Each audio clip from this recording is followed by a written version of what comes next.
of innovation.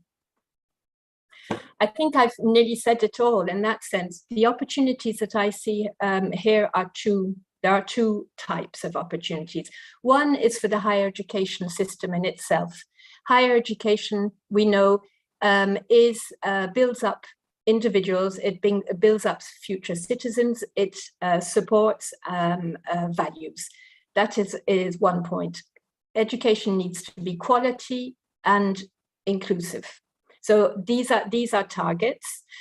What we need to do is to accept the fact that population is growing faster than jobs are being created. There are opportunities now that are being offered around these investment projects, and the universities need to put themselves in a position where they are leading this. They are leading rather than countries and governments needing to rely on their on consultancy companies, on data coming from different regions of the world. Universities, I think, are in a very strong position to be guiding, providing, and building up the capacity of the systems. You have, you know, probably a lot of the instruments that are made available. Additional funding, significant additional funding is going into all these programs, so please use them. Erasmus, Horizon Europe, Marie Curie, the ARISE program, the Intra-Africa Mobility Program, HAQUA initiative. The member states have their programs. You have a lot of networks and centers of excellence, World Bank, the PAO, the ALUA, etc. Use these networks to put forward projects and initiatives.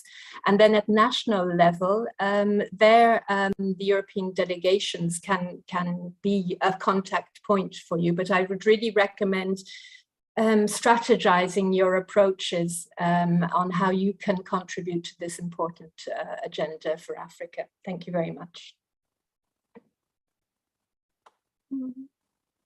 Thank you very much, Deidre. Good to see you. Thank you for capturing the comprehensive document into succinct slides, which we can actually get a handle on.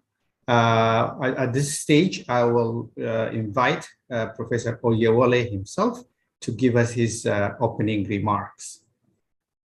Professor Damtu, could you please speak to the interpretation availability? Thank you. Okay. Thank you very much. I hope you heard me, my comments around Deidre's note. At this stage, I would like to invite Professor Oyewole himself for the opening remarks. Professor Oyewole. Yes, Prof. Oyewole. Unmute, Prof. Oyewole, please. Professor Oyewole, unmute.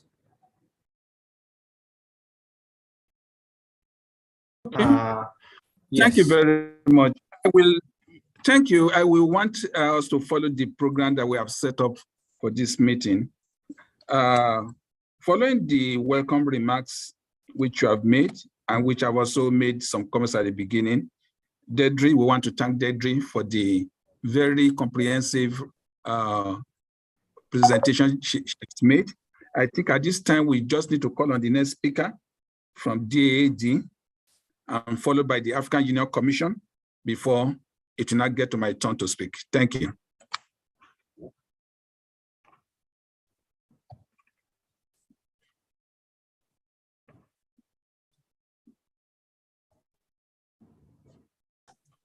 Good morning. I thank you, Olusula. It's so great to see you after so many years in this position. Good morning to Deirdre as well. Good to see you, even though we're both based in Brussels. We meet virtually. Damtev, Ramon, thank you all for this invitation, and thank you to give the opportunity to the German Academic Exchange Service so prominently in this webinar to say a few words about the importance of the results, the outcomes of this European Union, African Union Summit.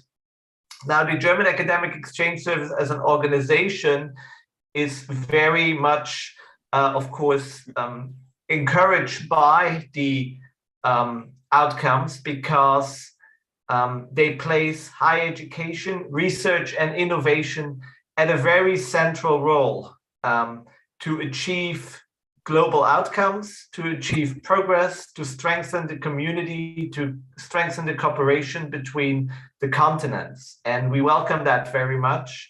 As an association of universities ourselves committed to international exchange, this is really something to congratulate all of those that were involved. And I personally, I think my first interaction with this topic was 2008, and we have been advocating for stronger collaboration in higher education and research between Europe and Africa since then. And it's so great to see that there's now an innovation agenda being concluded.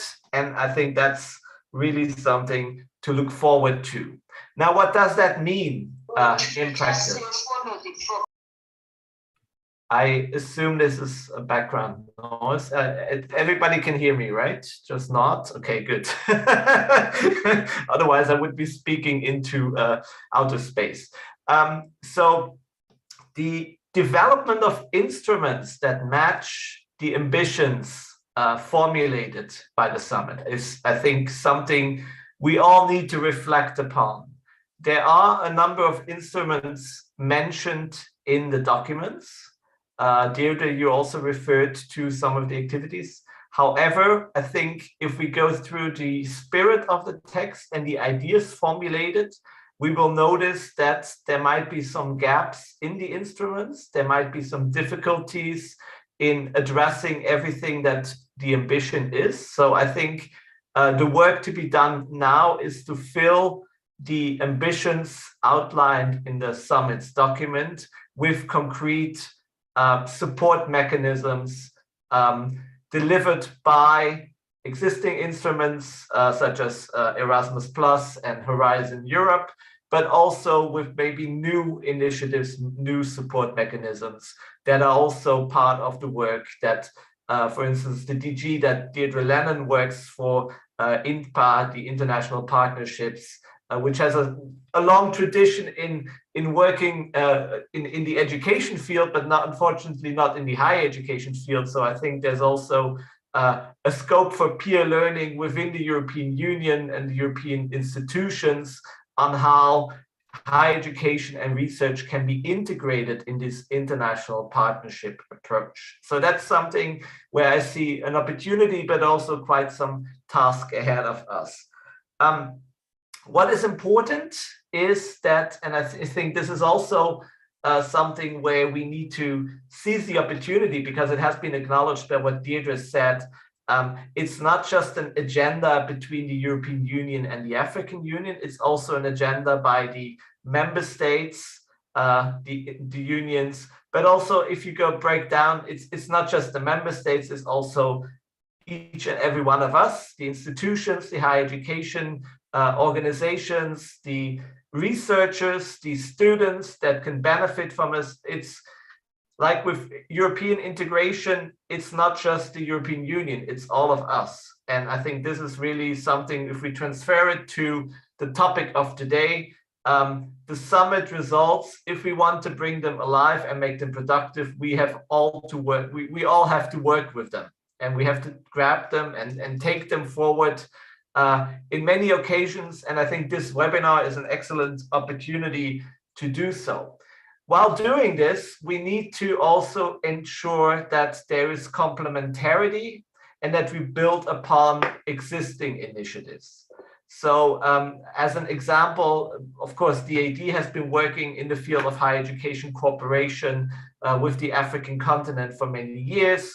We have our African Centers of Excellence program, but also the World Bank has an African Centers of Excellence program, which is run by AAU. So in that sense, there are some overlaps, and it's definitely something to look into. How can we build upon experiences, synergies, cooperation activities, at national, at regional, at continental level, and how do we avoid duplication and ensure maximum cooperation. I think this is a layer that we need to be very concerned about, because the risk is, of course, that if we establish, and this is something that we find in the working documents, that there should be new or further centers of excellence.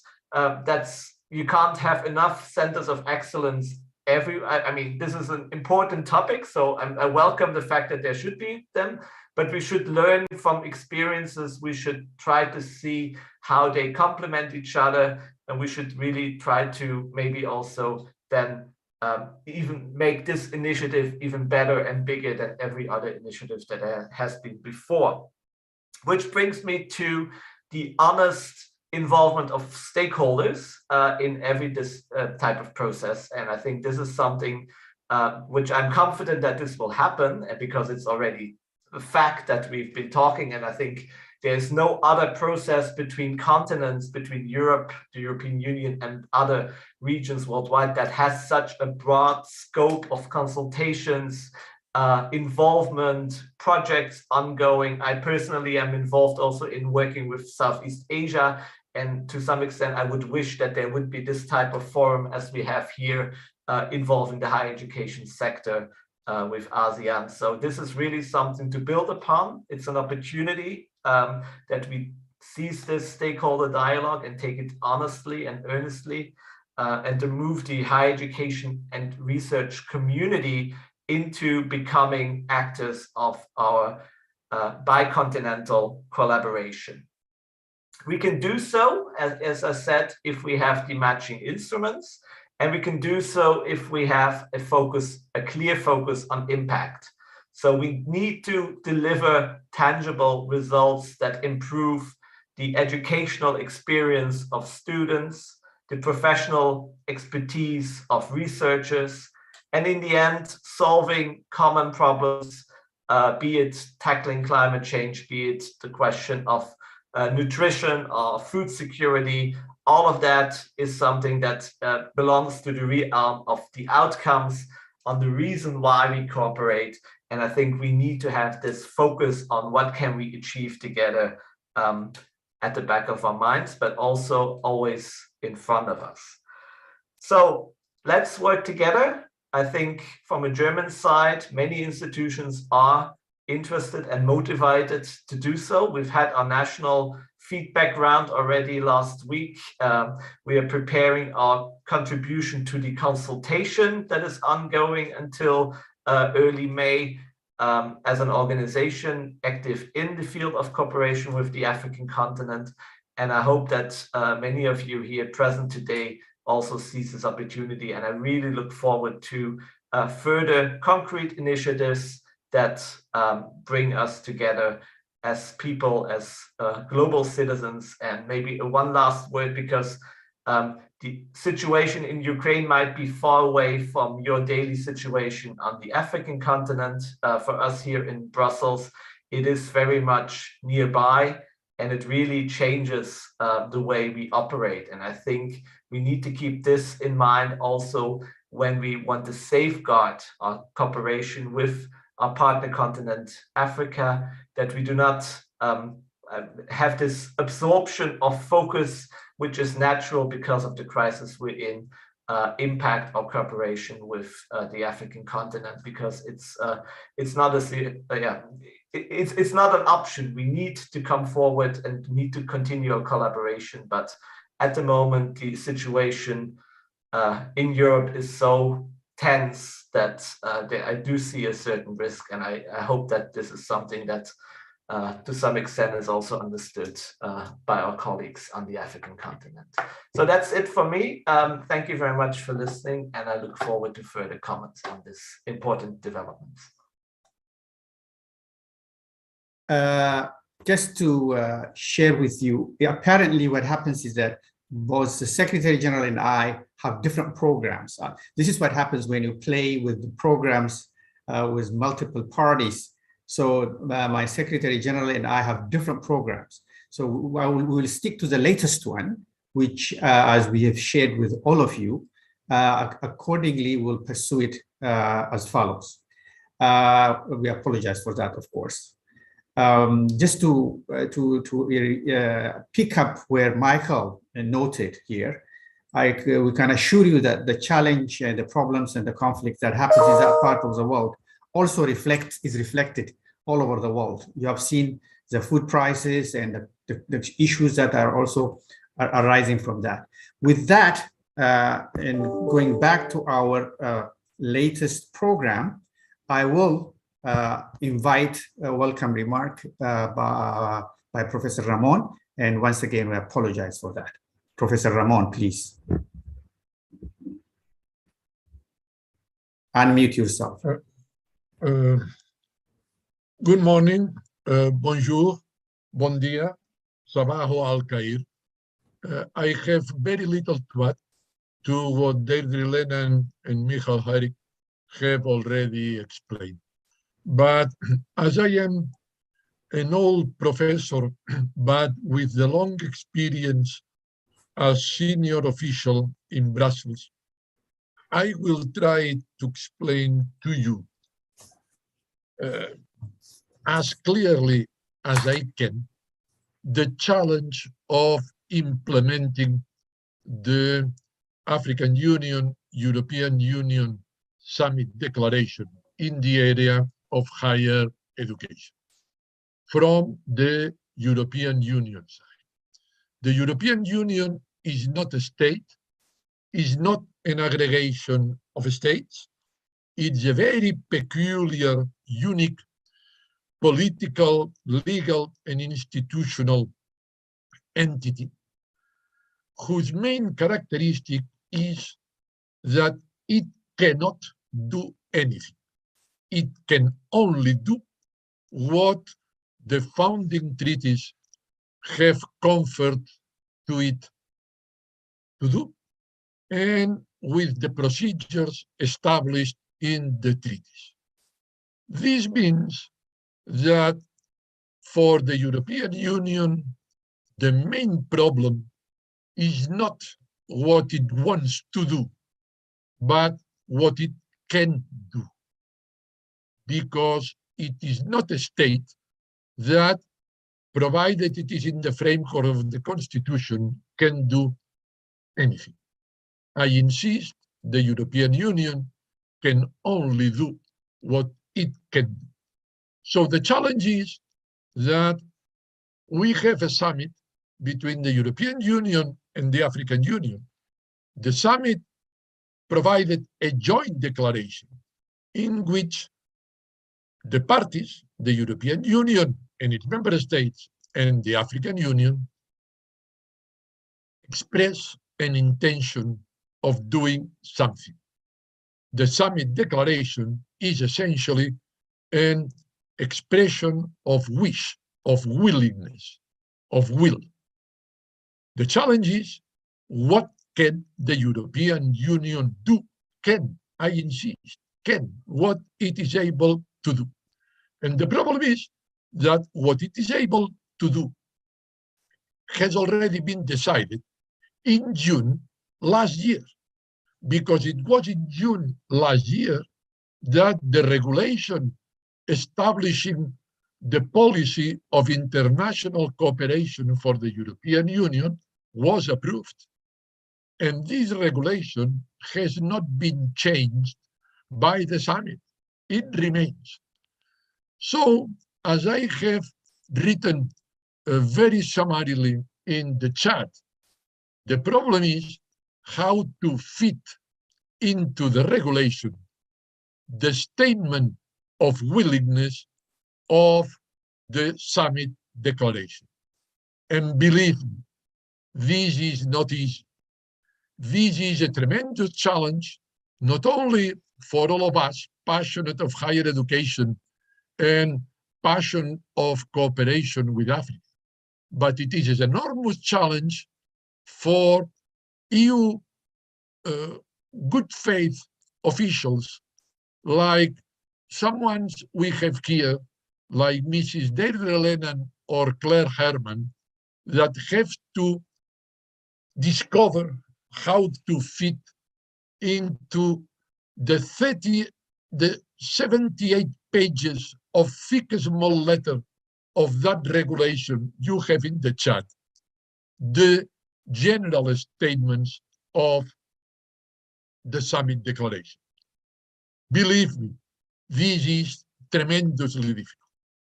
As it is tremendously difficult, we must be attentive. We cannot think that with an event of post-summit event, we have solved the problem.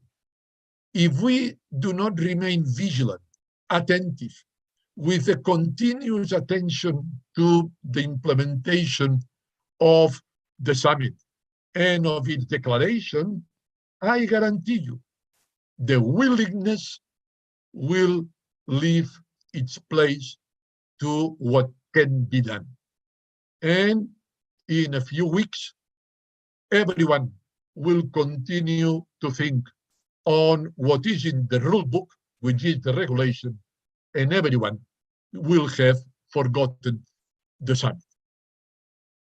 Africa and the African Union and the African Union Commission must be attentive to the implementation of the summit declaration.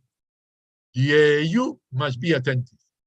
We at HACWA, the flagship project of the European Union that is contributing to organize this event, must be attentive. And I guarantee you, OBREAL Global will continue to be attentive. So OBREAL Global proclaims its willingness to continue working on the summit declaration, on its implementation, and trying to contribute modestly, but ambitiously modestly, as I used to say, to the work of the very few European Union good officials interested in higher education and in Africa that also have to face this challenge. But they will be only able to face this challenge if we keep exerting some pressure on them, on the African Union, and on the European Union. Maybe I have a bit oversimplified the situation. Lecturers sometimes have to do this. Decide what is the essential point, concentrate on it, and get rid of the details. This is what I have tried to do, but I think this gives all of you some clear orientation of how we must continue the follow-up of this otherwise very positive summit just held between the African Union and the European Union a few weeks ago. That's all. Thank you. Thank you, Ramon, for that concise comment. In fact, which Deirdre already captured it very well. It's about monitoring and implementation of the commitments that are made by the heads of state. Yes, I cannot agree with you more, Ramon. Thank you very much. With that, I would call the African Union Commission representative, Mr. Chigozie Okonkwo. Is Mr. Okonkwo with us? Yes, I see him there. You are welcome, Mr. Okonkwo. Unmute. Enoch, please make him a co-host, please. Okay, I can also do that. Where is he now? If I can find him, ask to unmute. Yeah. Yep. Yes, he's with us. Thank you so much, Professor Damtu. For a moment, I thought my computer was misbehaving. But of course, let me, at the outset, already thank the HACA implementing partners for organizing this post-AU-EU summit. My name is Chigozie Emmanuel Okonkwo, a program officer at the African Union Commission. This event comes at an opportune time as a follow-up to the other engagements that have been held at the highest level at the recent AU-EU summit, and of course at the technical levels within specific program areas. And it underscores the importance of better cooperation and synergies. The previous speakers have already alluded to this. But colleagues, I would like to very quickly point that Europe is one of Africa's strongest partner with rich and prolific past, present and future reflected in the extensive web of bilateral and multilateral relationship and activities. The HACA is a testament to that. We at the AUC acknowledge that within the partnership, some of the programs we have jointly implemented have generated tangible outputs and contributed to the knowledge economy of our continent, and as well as that of Europe.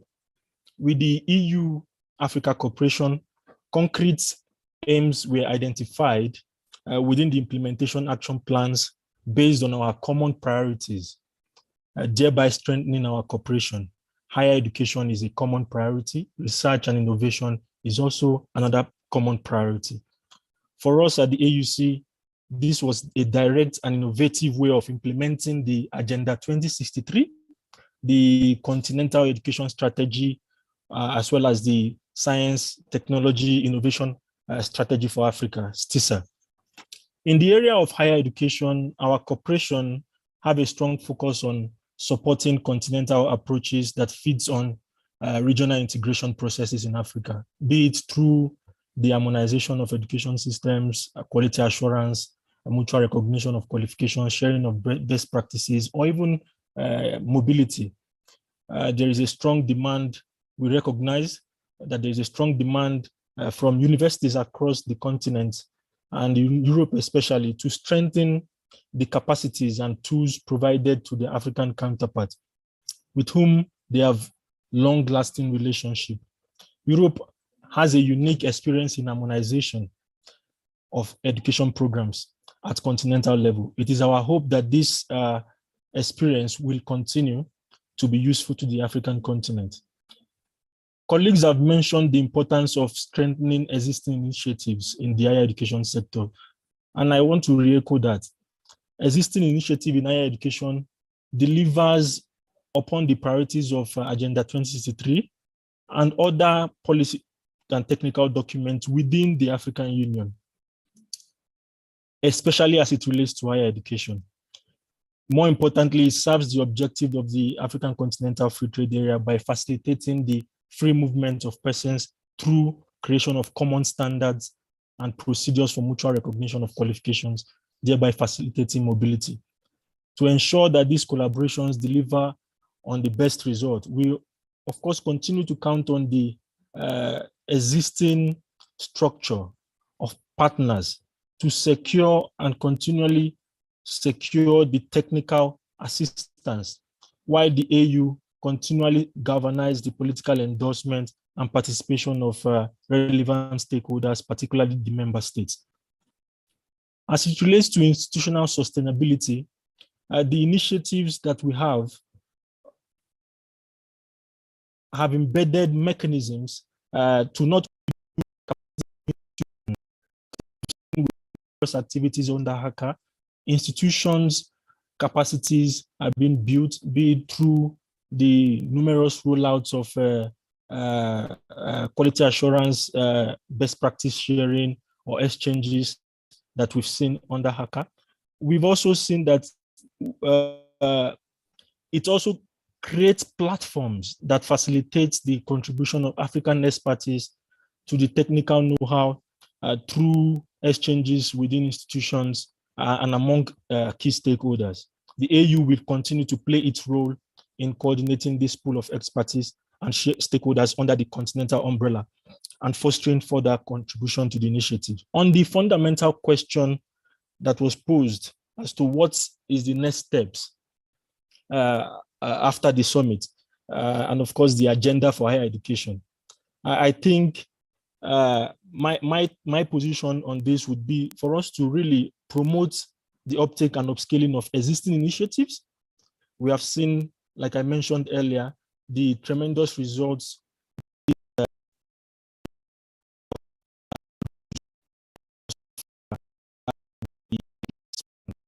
be it through mobility programs or through quality assurance or harmonization, And what have we?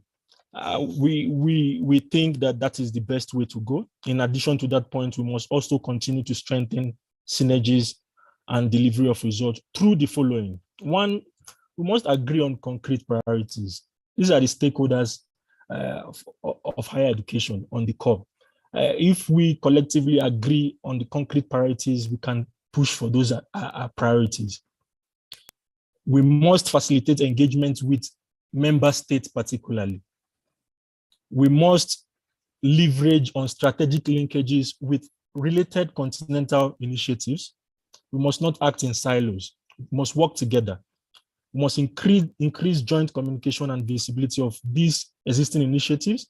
And we should also take note of the importance of speed, scale, and innovative ways of doing things, sustainability, and value for money.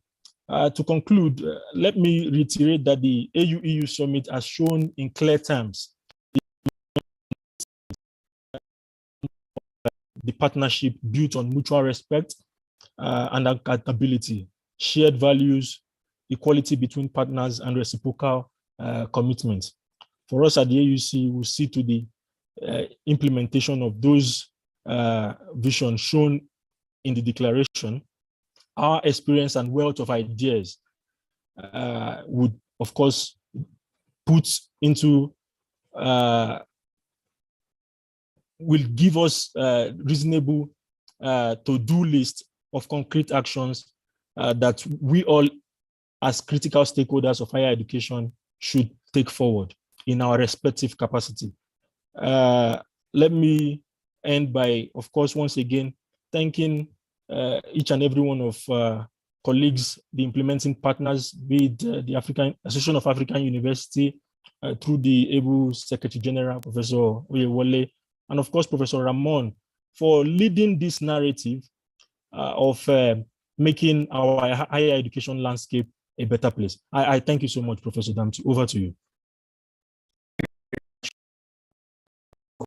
Those key points I'm not going to intend to summarize, but I'll probably come back to it at the conclusion. But thank you for that guiding words and comments. With that, I will now call upon Professor Oyewole for his remarks around perceived opportunities for Africa and possible synergies. Professor Oyewole, the floor is yours. Please unmute Professor Oyewole, or I'll try to do that. You can add, yeah. Thank you. I also need to be allowed to share my slides. Carry on, Prof.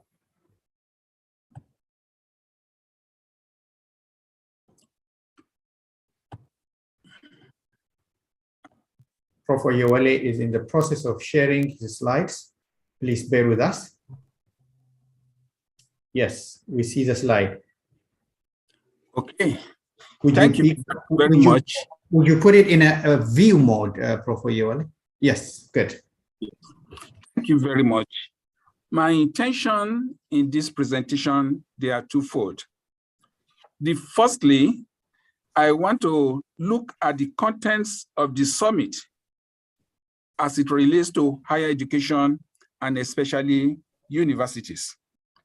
My second objective in this presentation is to emphasize on the challenges, the opportunities, and the inspirations that universities can derive from this EU African Union Summit. Indirectly, what I'm doing today is to speak to universities in connection with this EU-AU Summit. I will want to make a brief summary of the contents of the outcome of the summit as it relates to education. The first thing that came out from the summit is that emphasis will be placed on education by both the European Union and the African Union Commission. This will place education at the heart of our collective Africa-Europe efforts towards an integrated and prosperous Africa. all the activities will be driven by education. And that summit noted that the education that we need to lay emphasis on is not just university education, but all levels of education. And special emphasis will be placed on quality of education, access to education, and fostering skills for life and employment through education. I've looked at the so many pages of the document, and I've decided to look at the areas connected with higher education and universities. And the first area, focal areas for support in relation to higher education is the area of skills. The summit decided that it is very important to equip young people with skills for the future. The summit recognizes the high population of young people in Africa. And in order to prepare Africa for the future, we need to equip them with necessary skills. Part of the plan or the intention of the summit was the need to create chances for decent employment in Africa. The second focus in the summit deliberations connected with education is connected with the issue of teachers, regional teachers initiative. The summit recognizes the need to improve the quality of teachers in Africa. Specifically, it was recognized that the skills and competencies of our teachers need to be improved if we are going to improve our education. Digital literacy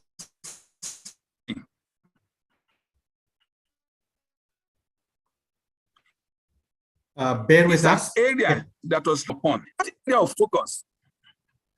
The third area of focus of the summit was the need to support global partnership for education.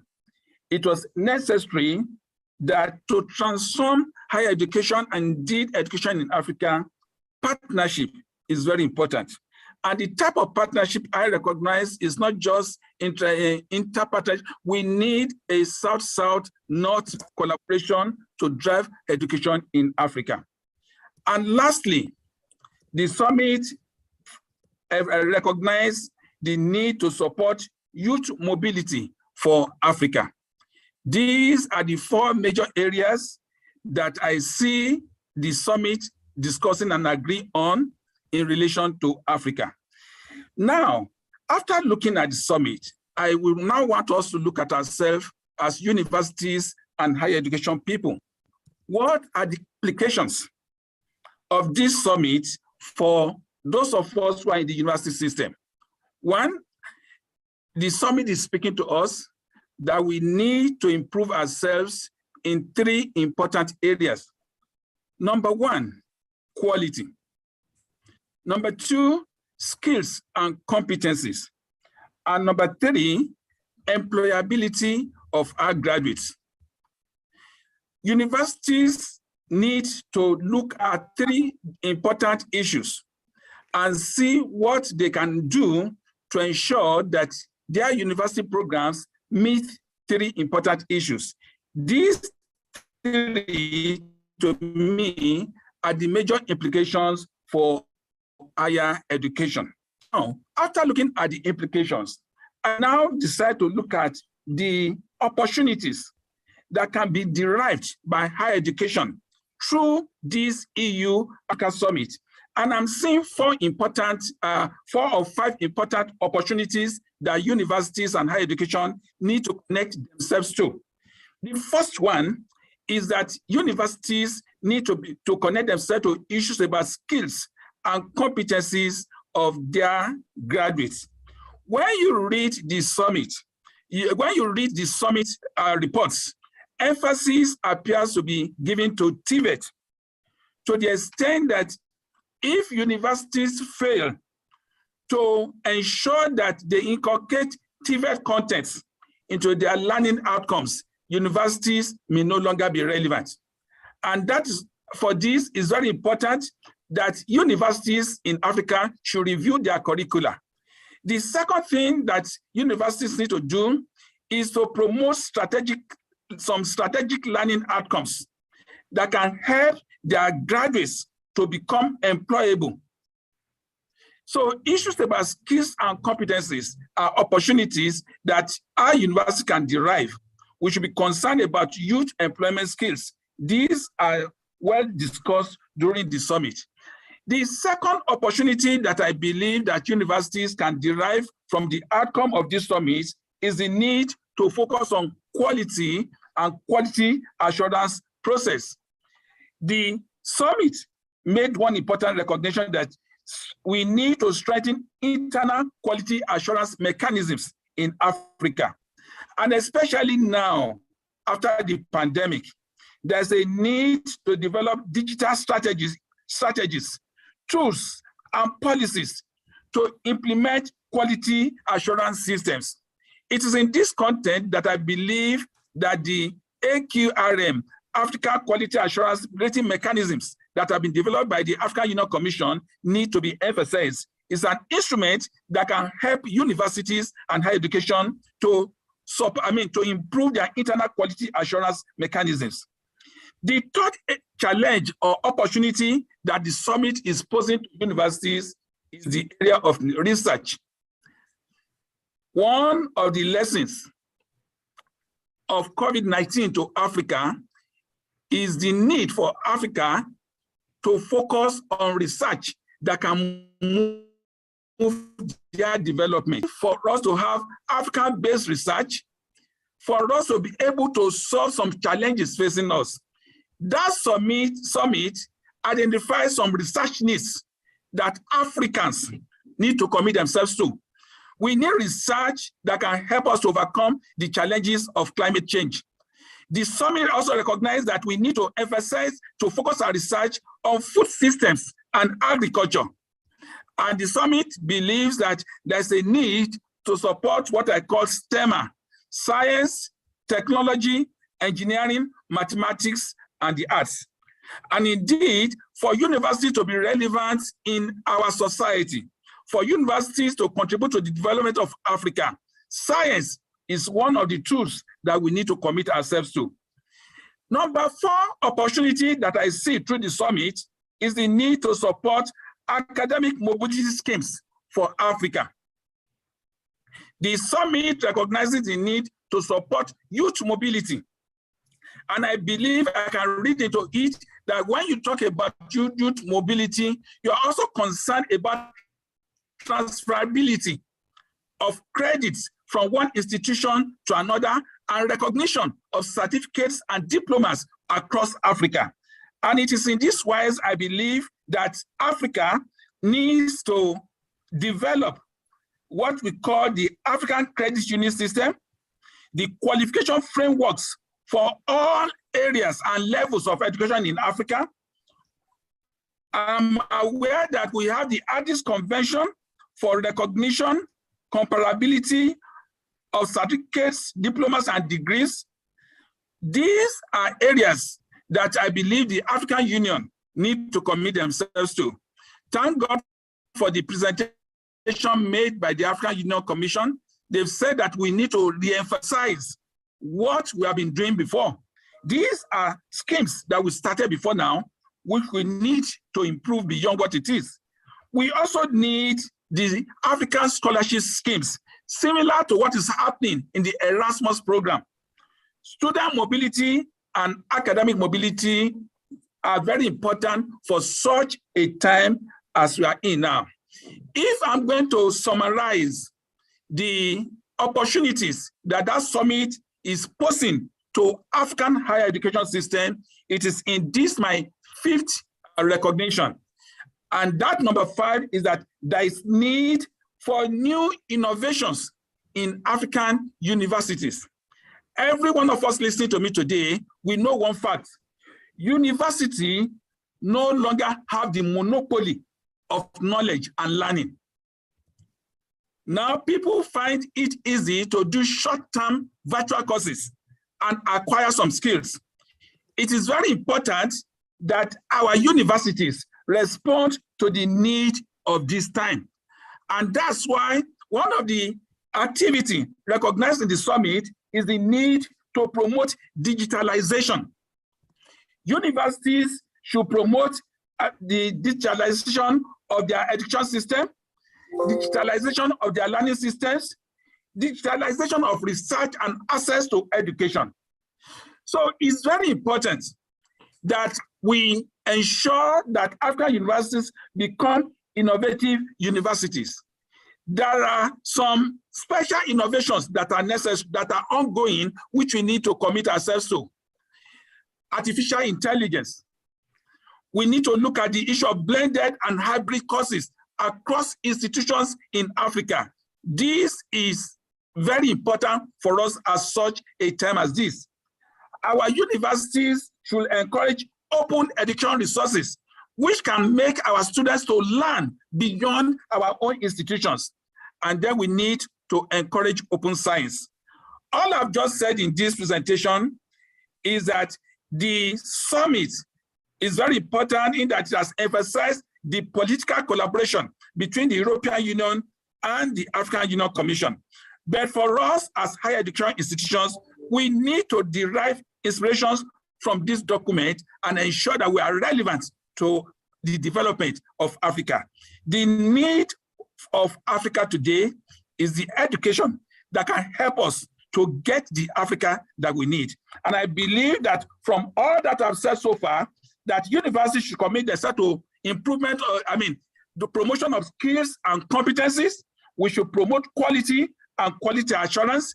Research should be very important to us now. We should also promote academic mobility schemes for Africa. And lastly, we need to become innovative and employ digital systems for our various programs. Thank you very much. Thank you very much, Professor Oyewole, for the excellent and exhaustive presentation. I think this is also particularly important because you actually try to unpack the summit and its declaration as relevant to higher education institutions.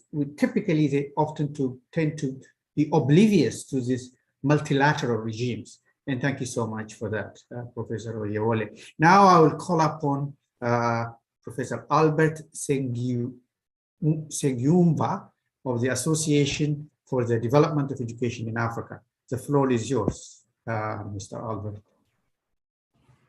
Please unmute, Mr. Albert. Yes, I'm muted. Can you hear me? Yes, we can hear you loud and clear. Thank you. Okay. I had prepared a very short presentation that can help me to move quickly into my presentation. If you're, let me see if I can get it, and I will take you through quickly. Of course, I think my predecessors, including the dear Secretary General, I think you have said it all. I think the major issues have already been raised.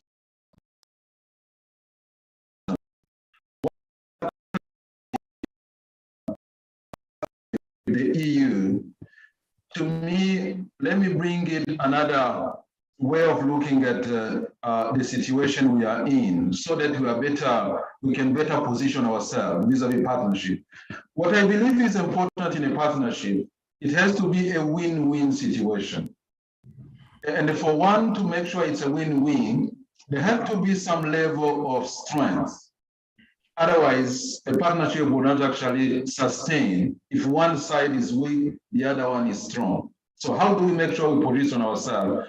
And by positioning, let's make sure we understand where we stand, and of course, our aspiration to move forward. So let me start. So ADEA is a network of ministries of education and partners, and we work through what we call inter-country quality nodes, which are really platforms hosted by the country. So in this particular case, the inter-country quality node on higher education is hosted by the Ministry of Higher Education, Scientific Research and Innovation in Senegal, Dakar. Again, all these issues have already been said. I'm sure the Secretary General alluded to this. We are looking at three major challenges as a continent. One, improving access to higher education. So we definitely need to create opportunity for an efficient and a competitive higher education capable of producing qualified and operational graduates. Second is, of course, the quality of training that we provide. And this is where the issue of quality assurance becomes so important. And I know there are already efforts that are going on to streamline and harmonize qualification framework within the continent. To me, this is a key priority, and we should put everything possible to make sure that we have a common agenda as far as this is concerned. Of course, the third one is producing relevant and innovative knowledge. This is where I also echo the need to move into digitalization. Digitalization is no longer an option. It's something we need to cope with, starting with education and higher education in particular. And it has a clear implication in strengthening our research and development. We conducted a mapping report on higher education in Africa, where we selected 5 renowned researchers in each of the regions. And the objective was to understand the strengths and weaknesses of higher education and scientific research system in Africa. Of course, we collect data on current good practices, because it's also important not only to collect or to focus on issues, but also look at good practices that are happening, because our role as an organization is also to create opportunity to learn from each other, peer learning and knowledge exchange. There are 5 critical issues that came out. Issues of governance of higher education, issues of improving teaching and learning, and this is where digitalization becomes so critical. Issue of research, connecting research with challenges and the issues the continent is facing. Because we need to move away from just having a research for the sake of research. A research should actually be addressing a given problem that has been identified within our societies. We also know the challenge around funding for higher education. Funding is so important, and this is where I feel we need to innovate. We cannot expect governments only to support higher education funding. We need to look at alternative ways of capitalizing on partnership, innovation to find alternative mechanisms to finance higher education and research in particular. And lastly, because of the sake of this particular meeting, cooperation and partnership. Of course, it's important to talk about partnership with Europe, but I still believe we have a room to improve partnership within the continent. Let me pick a simple example. When you look at the issues of COVID-19 from its beginning, universities elsewhere in Europe and US, they played a key role in terms of research and getting the right answers and responses to COVID. In Africa, we worked country by country, where we should actually have worked as a network of universities and research centers. So again, let's make sure partnership is actually happening within the continent before moving to another continent. This is going to make us more powerful, more strong, actually to articulate on our needs and therefore engage accordingly. I'm sharing a quick recommendation here on the strategy. Of course, we need to improve governance and management of the subsector. There are different things. We need to improve the governance, modernize governance.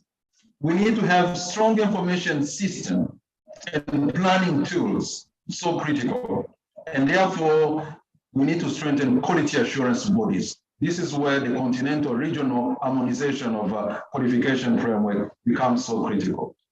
The autonomy of public higher education is so critical, but we definitely need to make sure that we understand what we mean by autonomy. We will definitely need governments, but we need to look at other opportunities around to strengthen the autonomy of the higher education system. The teaching and learning environment, as I said, we need to rely on digital technologies. There are great opportunities here. We can also learn from others. We don't have to reinvent the wheel. There are great opportunities. It's just to open our eyes and make sure that we can adapt technology into our context. There's an issue again, as I said, professionalization of STEM. I think, again, Professor alluded to this. There's a need to strengthen STEM because we believe this is where Africa can have really a competitive advantage. Distance education is happening, but we need to broaden up, make sure that we can increase the number and provide and meet the required infrastructure and assessment as well. There's a social implication for higher education. Let's make sure we also consider disadvantaged social groups in this regard, because we see education as an opportunity for one to be able to engage and be able to make his life or her life accordingly. The financing, again, looking at alternative way of financing higher education is going to be so important. Developing long-term financial scheme. There are different ways that we need to look at, but the point here going beyond the public funding scheme and look at other alternatives, including income generation activities that we need to promote within our higher education. We also need to encourage companies to invest in research, because public funding will not be sufficient, but private need to see the value that they get out of this research. And this is really something important to take into account. I was talking about structure to promote operationalization of research. This is something that we definitely need to look at. And national research governance is equally important.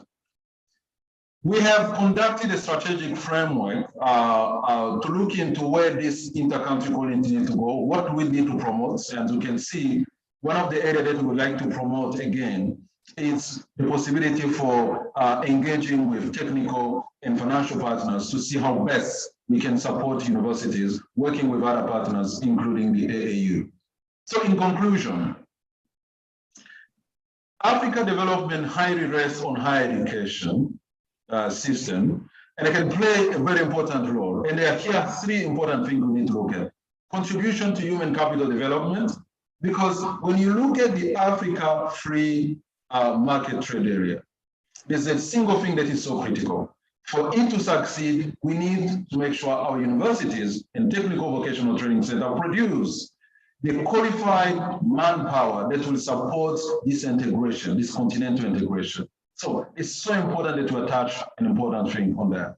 Of course, as I said, promoting public-private partnership is a key, because we need to raise policy dialogue so that we are able to create opportunity for absorbing graduates, for the labor market to be able to absorb the great number of graduates coming from higher education, making ourselves demand-driven as opposed to supply-driven. Lastly, last but not least, supporting scientific and technical expertise available, because in the end, we are trying to improve the livelihood in our societies. And therefore, it's important that we value the scientific and technical expertise available. So in brief, this is what I wanted to share during this meeting. And I think we're talking the same language. Let's come together. Let's raise our capacity to coordinate better. Let's improve our higher education for the future of our youth and our continent. Thank you.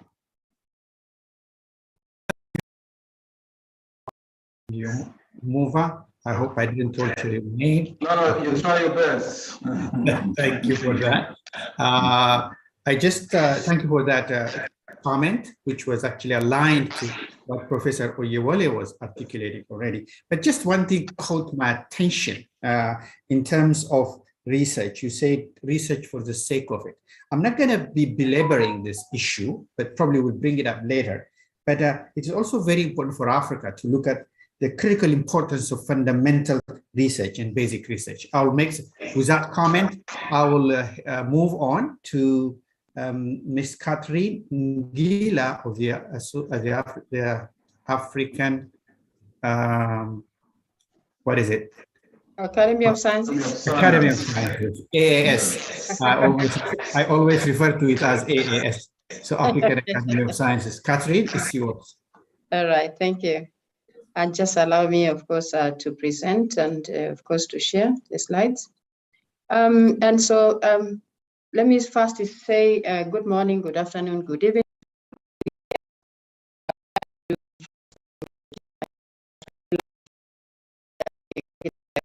African Academy of Sciences. I would like to thank the organization of this by the African Association of African Universities, Professor Oyewole and the team, Professor Tefela, and all the other agencies of the AU that have presented in one or the other. And of course, those are just my contacts. And so in terms of the presentation, I just wanted to talk about the African Academy of Sciences. I know Professor Tefera, you know, Professor Oyewole knows, and many other people know. But just in case some people are not very much familiar, I thought it would be important for me to mention. And of course, the strategy, and also looking at the European Union, AU partnerships, and looking at the situation analysis, what is happening in Africa, particularly looking at also the AU 2017-2022 summits and the take-home messages, and of course look at some of the things that or programs that the AS has to promote a capacity building in the African continent. And so we say that the vision of the African Academy of Sciences, it is to transform lives through science, and the mission is to leverage resources through research excellence and thought leadership for sustainable development. And we do that because we do partner with African Union, particularly African Union Commission, and also the AUD and EPAD, to implement some of the programs of the AU. And so historically, and also the background of the African Academy of Sciences, which is located in Nairobi, headquartered in Nairobi, but has got 5 offices in the 5 regions in Africa. Yes? I don't want to stop you, but I'm sorry to do that. Yes. You have a limited amount of time. If you are going to spend a lot of time on African Academy of Sciences, you may probably don't have enough time to reflect on the key issues. Right. All right. Okay. Yeah, no, I've taken note of that, and I'll just make highlights. So the 5 key research areas, themes, we looking at climate change, health, gender and education, social science, early career researchers. These are all different areas, the African Academy of Sciences as thematic areas. And also we've got an agenda. 2015, there was, we created Alliance for Accelerating Excellence in Research. And one of the things that we did was to come up with 4 goals. One of them was to build R&D, supporting development of innovation and science-driven entrepreneurship, identifying, supporting rising researchers or leaders, and of course, identifying some of the key goals. But when you look at the Africa context, particularly climate change, food security, poverty, and high disease burden, we realize that Africa is really disadvantaged, and the only way we can get ourselves out of this situation is to partner. Partnerships is the way to go. And of course, for priorities in the Africa member states to recognize that investment in research is very, very important. And some of the areas that the African Academy of Sciences did was to look at 4 broad areas, for example, building R&D, innovation, rising and emerging researchers, like I said before, critical areas. And previously, we've been funded by different partners, global partners, to look at grand challenges that are affecting Africa. But very important also, early career researchers has been one of the top priorities that we have engaged with in terms of coming up with different programs, including climate change, future leaders, capacity building, and related other things. Climate change has really been funded highly, but of course, the whole idea, we are expecting to have world-class researchers in Africa. Of course, prudent financial management, individual professional development networks, institutional strengthening, strong community public engagement, and of course, future impact on entrepreneurship. I want to give an example of one of the programs that the European Union and African Union have partnered through the EC and AUC. And one of them is what we call the Africa Research Excellence. But also, before I look at that, of course, when you look at the 2017-2022, the summits are, focusing on green economy. We have had that, digital, sustainable growth, and also jobs, peace and governance, and migration and mobility. So, and some of the objectives is, of course, it is all focusing on research, education, innovation. How can we do that? Of course, we have to invest in this and exploring different ways in which European and African national and other, supranational bodies can be able to coordinate efforts and or to achieve a strategic development in the next. But when you look at the situation analysis in terms of research in Africa, we only see that 0.5% GDP we are investing, which is against a target of 1%. But if you look at the global stage, it's 1.7. So the question then is what really Africa has to go and invest, and of course efforts, emphasizing on efforts that we can be able to empower Africa researchers so that we can position them to implement the AU Agenda 2063 as well as the Sustainable Development Goals. Again, continue with the framework, which I really don't want to belabor because I think it has been said by various presentations. We've got a program, like I said, the Africa Research Initiative on Scientific Excellence, which we call ARISE, which is a pilot program. And this is what I wanted probably just to talk about. The role is basically to encourage the policies in education and research, investment, and as well as, of course, resource mobilization and empowering African researchers. The African Academy of Sciences play this key role in terms of research management programs for Africa institutions, capacity building. Like I've said, these keywords keep on coming: collaboration, capacity building, leadership, building existing structures, and of course, targeting long-term objectives. And I think I've already said that. So specifically, and also now just about to summarize and to finish my presentation, is a program I talked about, an example of a program that is being funded in partnership between European Union, or that is European Commission, and African Union Commission. We call it Africa Research Initiatives for Scientific Excellence, which is a pilot program. And the main goal is enhancing capacities of emerging Africa researcher leaders, institutional research management, generating cutting-edge research. These are specific. This program, we are targeting 40 emerging researchers, African researchers in 40 different countries. Like I said, it is a pilot program. So therefore, we are hoping that European Commission should be able to, or rather is going to engage with African Union Commission to see whether we can now have phase 2 of this particular program. So out of the 40 emerging researchers, one researcher is entitled to about 500,000 euros. We are selecting deliberately, or rather the partnerships are selected deliberately, that you must have finished your PhD 2 years and also not more than 7 years. And there has to be, of course, governance of this particular program with scientific advisory committee, strategic steering committee, and so forth and so on. And the composition of the steering committee has got 3 members from European Commission, 2 members from African Union, and 1 person from the African Academy of Sciences. These are organizations, of course, affiliated with African Union. Of course, the African Academy of Sciences is one of them, Association of African Universities, that is where we are here today. Pan-African University with different branches in the 5 regions in Africa. Of course, the Africa Research in University Alliance, ARUA, and CDC, Africa CDC, but many others. I've talked about the various programs that the African Academy of Sciences is engaging, but I also like to highlight the good governance grant practice that the AES has got as a platform to do that. Prof. Ngila, please summarize in 1 minute.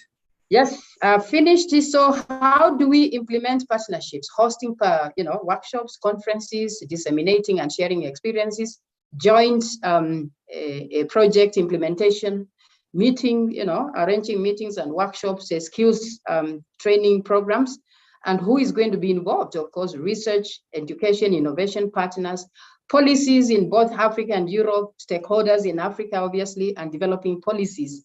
And of course, the partnerships together with a non-governmental organization. Thank you very much. I think I've come to the end of my presentation and I'll stop sharing. Thank you.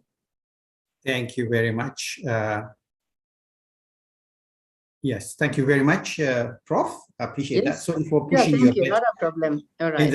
In the interest of time, because we have 1 person and we are running short. Is Professor Amir Izzat Salama of the Association of Arab Universities with us? Prof, please take the floor if I don't see you for some reason. Is Prof Salama with us? All right. Yes, well, I'm with you, but I was muted from your side. Okay, good to see you, Prof. Salama. Good to see you, Professor Tefara. It's a long time. Yes. Well, I'd like first to thank the Association of African Universities, Professor Ohelaya, and Professor Tarrant from OBREAL Global for inviting me for this, for inviting the Association of Arab Universities for this meeting. And let me say that half of our members at the Association of Arab Universities are from African content. So we have we are very interested in such meetings, actually. Let me in brief say that, well, actually I agree completely with what Professor Oyolo presented. And I'm happy, I'm the last one to speak. So I think most of what I'm going to say was covered. But let me say that in brief that the functions of the universities, which it should fulfill traditionally, there are three main functions: teaching, research, community service, and knowledge and technology transfer. The content and the form of each of these functions depends in principle on the socio-economic context in which universities operate. But we can actually achieve this through several things, which I think this can be done in cooperation with the European Union by improving African academic quality, internationally oriented student and staff, and national and international citizenship for students and staff from developing countries to revenue generation and brain gain, which are considered potential benefits. Of course, we can by improving opportunities for African students and faculty and positioning these places to be more attractive in the future, as collaborations are no longer limited to colleges in close proximity. By creating linkage amongst African academia and the researching community, this can be done by increasing the incentives and behaviors of individual academic entrepreneurs, breaking barriers to cooperation with public research institutions, and individual behaviors, change the individual behaviors and incentives, and removing organizational bottlenecks in developing countries. By also representing African higher education, the economic and social mission in Africa, and at a regional and at international horizon to communities and territories. Achieving the harmonization of higher education can be done through harmonizing of regions' degree, quality assurance, credit, and academic calendar systems. I mean the National Qualification Framework, where there is a running project nowadays between the European Union from one side and the African Union in developing an African Qualification Framework, which is an essential and very important project for the African universities to rely on a unified qualification frame which facilitates the mobility, accessibility, and even long life learning, and thus the quality of the programs that yield a solid set of required competencies at each level of study. A good African university education should train students as persons to broaden their mind and horizons, to allow them to see the relationships of apparently disparate phenomena, to acquire knowledge independently, and to develop the confidence to challenge authority or dogma. African universities have to offer a gender equity and equality among the female academic and higher education institutes, and promote healthy environment as well. Doing and establishing university partnerships provide a huge amount of opportunities for students and staff alike. They have to offer research opportunities and cultural awareness. Furthermore, institutions can offer international experiences, including study abroad programs and staff exchanges. Boosting and fostering the governance of higher education, research, and innovation in African academia, and improving access to quality public education in Africa. Converging for diversity and democracy in African higher education. by boosting higher education in Africa through shared massive open online courses, MOOCs, to keep track with the technology advancement in teaching and teaching tools used there. These are some points and thoughts which I wanted to share with you.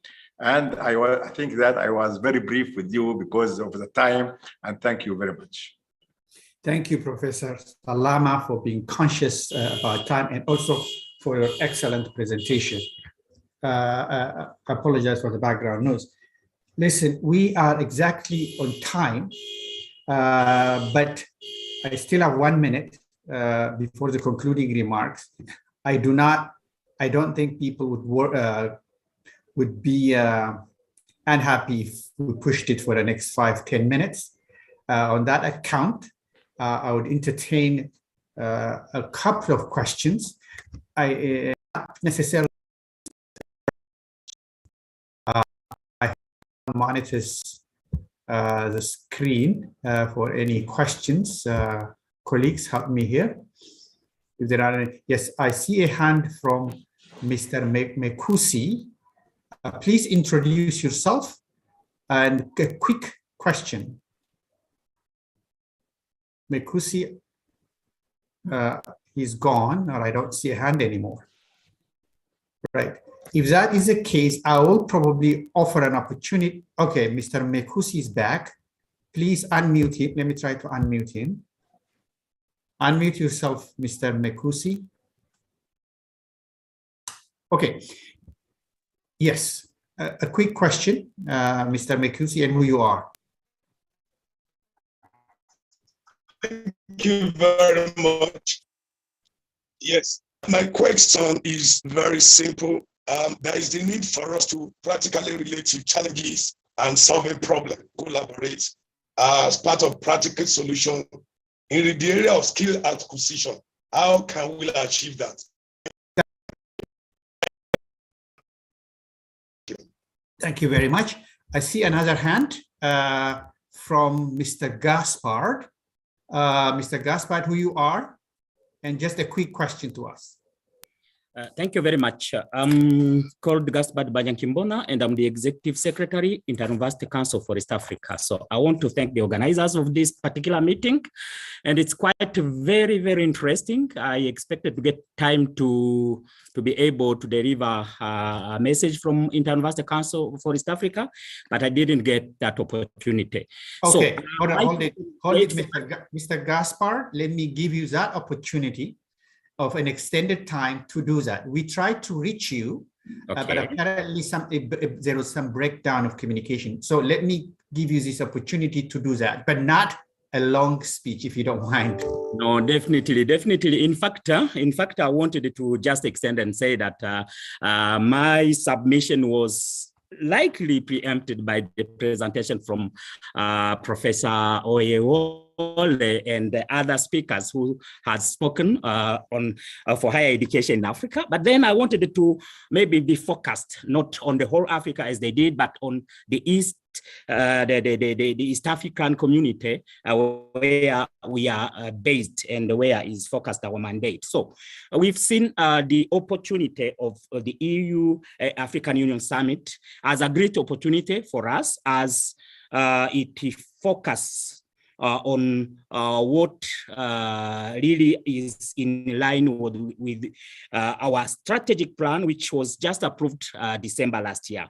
The issue of quality assurance framework, the issue of staff and student exchange programs, the issue of centers of excellence, whereby we are coordinating this project of centers of excellence of World Bank, the issue of TVET, whereby we are coordinating also another big project of the World Bank, part of our strategic plan. And we are having discussions in East Africa on what we call competence-based education as a way to also move universities to be. So in brief, IUCA, we see this summit declaration as a great opportunity, and we are ready and committed to a renewed partnership for the promotion of regional and continental integration and harmonization of education. We are also trying to pursue strategic priorities in partnership with organizations that share a common vision for harmonized and quality higher education. And we are also committed to engage with our old and the new partners to benefit from the opportunities offered by EU and African Union Summit. So my question, what's next? I submit. Thank you very much. Thank you very much, Professor Gaspard. It's actually a great opportunity to meet you. I have had a good working relationship with IUCA, and IUCA is a well-known institution to me. Thank you for that intervention. Let me give a chance to Mr. Christopher Mayaki. Very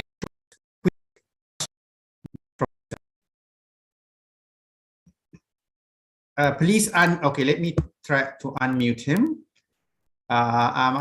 Yes. Carry on. Thank you very much, Professor,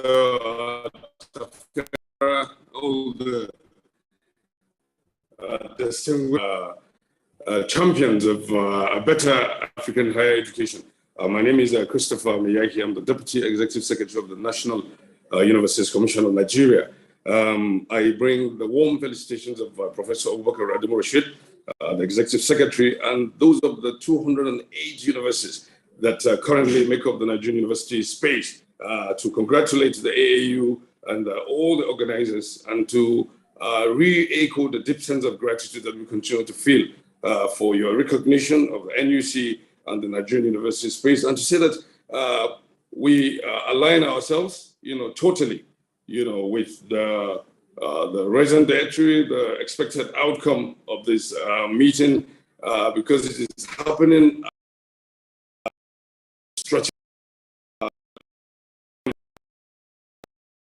when African, higher education needs reinvention and rebooting. And I hope that as a way of giving the outcome the loudest expression, there will be a mechanism, for disseminating the outcome statement emanating from this meeting, so that we have clearly identified and assigned succeeding steps. Otherwise, it will just be another, another meeting in futility. But it is with such pride and a deep sense of fulfillment that we bring our warm felicitations, and we thank you for the opportunity. Thank you. Thank you very much, Prof. Mayiki. It was very difficult to stop you because you are representing many, many institutions in Nigeria. Thank you for those kind words and support. Here I see Mr. Sadiku, who you are, and please a brief comment. Mr. Sadiku, let me try to unmute you. Right, Mr. Sadiku. Thank you very much. I want to first of all join National Universities Commission Nigeria.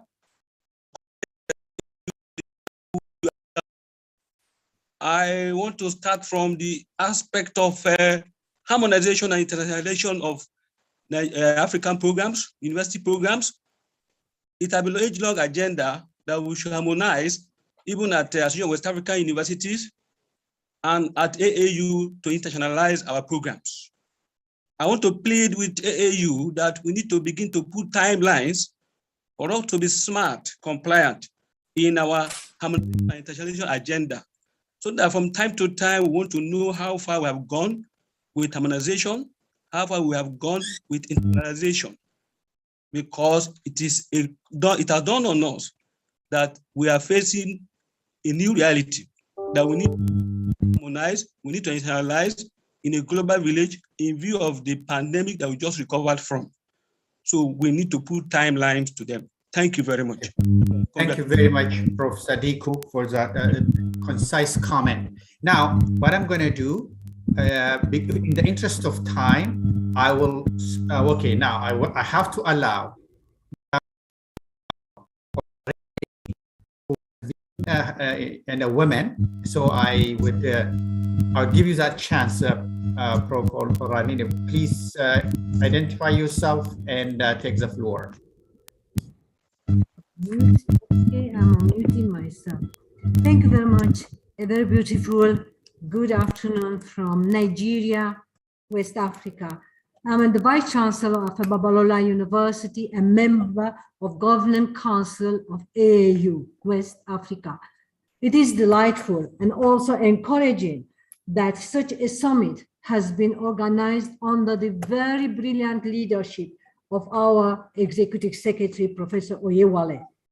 I have just one contribution to make after recognizing and appreciating all speakers who have dwelled into the various issues with utmost seriously. The only one point I want to add, that it is important for us, each university, to have a solid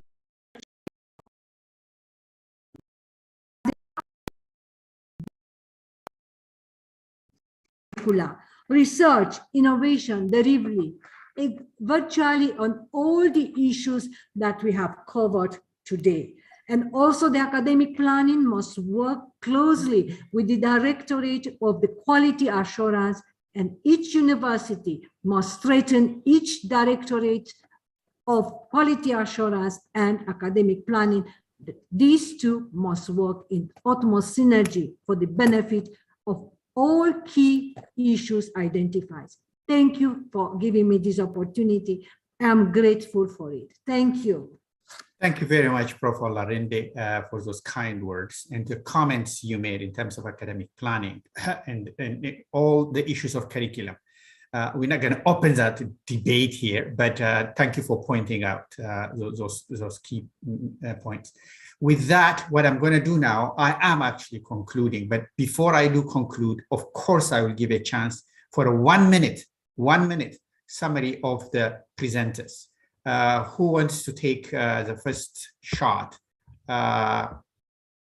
Professor Oyewale, Prof. Ramon, if you have what they call in the business, a parting message. And Dedra, I'll give you 1 minute each. And whom have I not called here? But okay, let me start with Ramon. Yes. 1 minute, Ramon. Yeah, less than 1 minute. Okay. Thanks. It has been great sharing this with all of you. And I have written my less than 1 minute comment on the chat. So you have it there, less than 25 seconds. Thank you. No, I will give you that 35 seconds to summarize what you wrote. You assume that everyone reads what you wrote. That we must never forget the advice given by the representative of the European Commission that we must focus capacity building and capacity building at higher education level as a necessary condition for the implementation of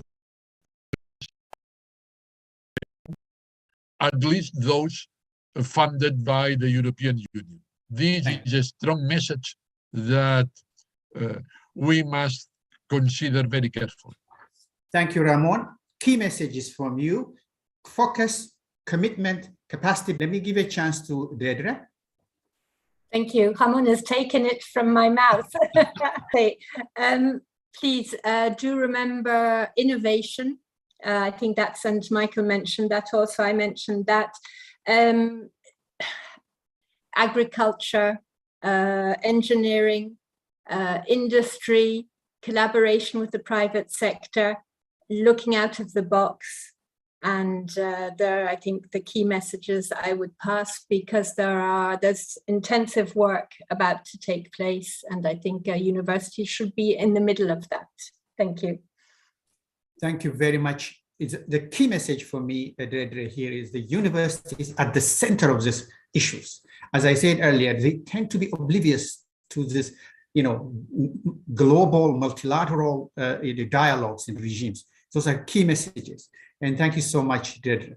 the last, no, Michael has a hand. Michael, let me give you a chance, and I will give the last word for my Secretary General. Michael, the floor is yours. Thank you very much. I'll keep it brief because I actually have to be in another meeting already, but I think it's important at least to add on that many speakers spoke about quality assurance, qualifications frameworks. We're all part of this HACCA initiative.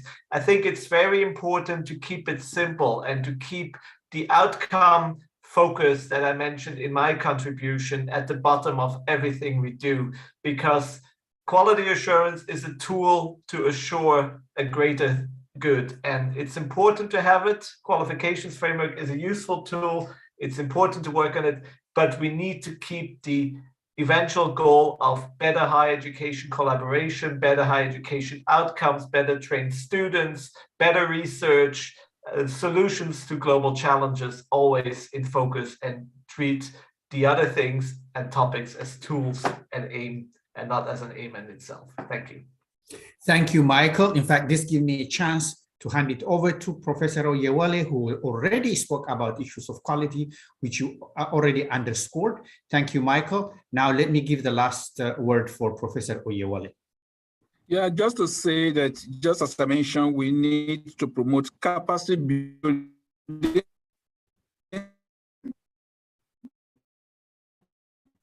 for research and innovation and for improved learning processes. It's very important that universities inculcate TVET initiatives into their university programs. I believe with this, our universities will become more relevant to our development. Lastly, permit me to appreciate OBREAL Global, represented by Ramon Torrent, for joining us to organize this meeting. I also want to especially appreciate Deirdre Lennon. You've been a great support to African higher education system for so many years. We always appreciate you and for your making the time to be here.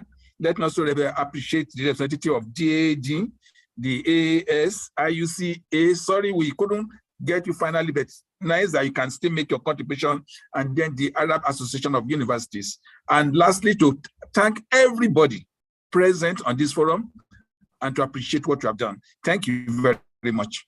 Over to you. Thank you very much, Professor Oyewole.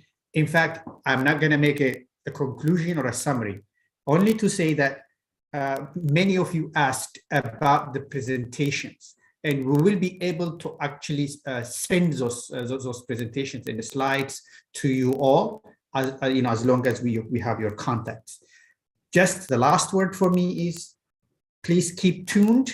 We will continue to actually organize such presentation and high-level dialogue in different forms, and you would hear from us.